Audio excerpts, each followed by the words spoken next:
Welcome to local TV. నేను మీ అశోక్ కుమార్. గత 10 రోజుల క్రితం పశ్చిమ బెంగాల్ రాష్ట్రంలో పీజీ చదువుతున్న మెడికల్ స్టూడెంట్ ఒక అమ్మాయిని అతి దారుణంగా కొంతమంది దుర్మార్గులు అత్యాచారం చేసి హత్య చేయడం జరిగింది. ఆ స్టూడెంట్ ఎక్కడో పబ్లోనో క్లబ్లోనో ఇంకో పార్కులోనో లేదు. ఆ స్టూడెంట్ ఆన్ డ్యూటీలో ఉంది. అలాంటి అమ్మాయిని చంపి దుర్మార్గంగా కిరాతకంగా అత్యాచారం చేసి హత్య చేసిన దుర్మార్గుల్ని కాపాడడానికి కొందరు అధికారులు, కొందరు రాజకీయ నాయకులు వాళ్ళు అటువంటి దుర్మార్గులకు అండదండలు అందిస్తున్నారు.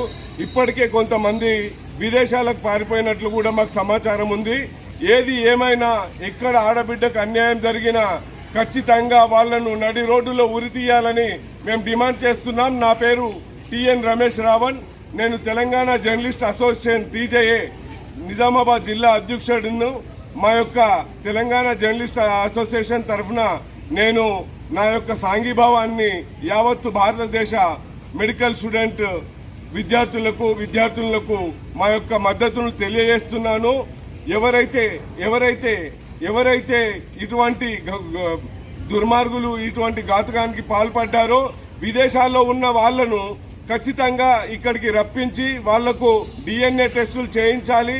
ఒక సామాన్యుడు నేరం చేస్తే ఆయన కుటుంబ సభ్యుల్ని తీసుకెళ్లి లాకప్ లో పెట్టి ఆ నేరస్తుడు వచ్చే వరకు ఏ విధంగానైతే వాళ్ళ కుటుంబ సభ్యుల్ని లాకప్ లో ఉంచుతారో, పోలీస్ స్టేషన్ లో ఉంచుతారో, అలాగే విదేశాలకు పారిపోయిన దుర్మార్గులు తిరిగి వచ్చి లొంగిపోయేంత వరకు వాళ్ళ కుటుంబ సభ్యుల్ని కూడా పోలీస్ స్టేషన్ లో లాకప్ లో బంధించాలని చెప్పేసి మేము డిమాండ్ చేస్తున్నాం.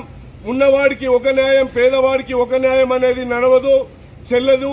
అటువంటి మీ దుర్మార్గమైన ఆలోచనల్ని మీరు విరమించుకోవాలి.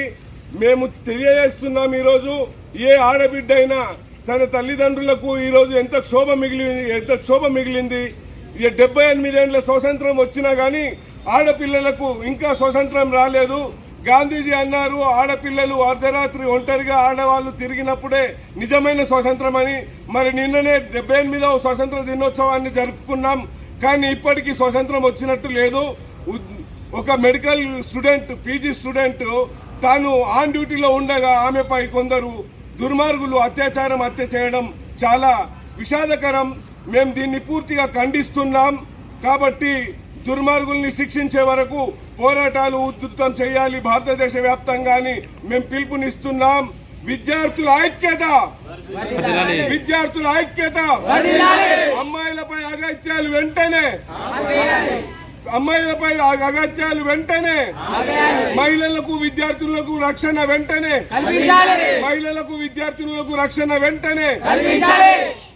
జై హింద్.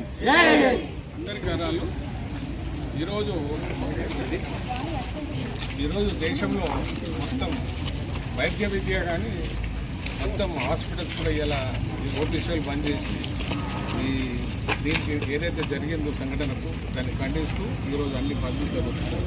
ఈరోజు ఈ రాష్ట్రంలో నేను మార్నింగ్ ఉదయం చూడంగానే ఈరోజు రాష్ట్రంలో 2 రాష్ట్రాల నర్సింగ్ కాలేజీలు బంద్ చేశాం సంఘీభావంగా.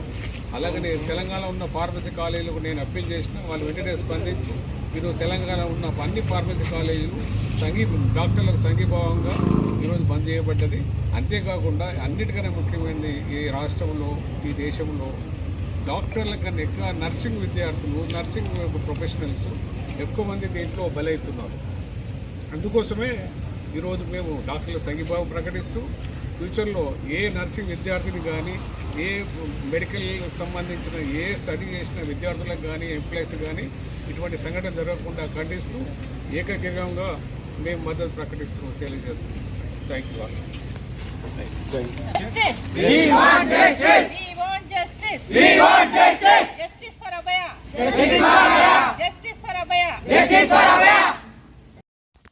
Please like, share, comment and subscribe our channel for more updates. Thank you.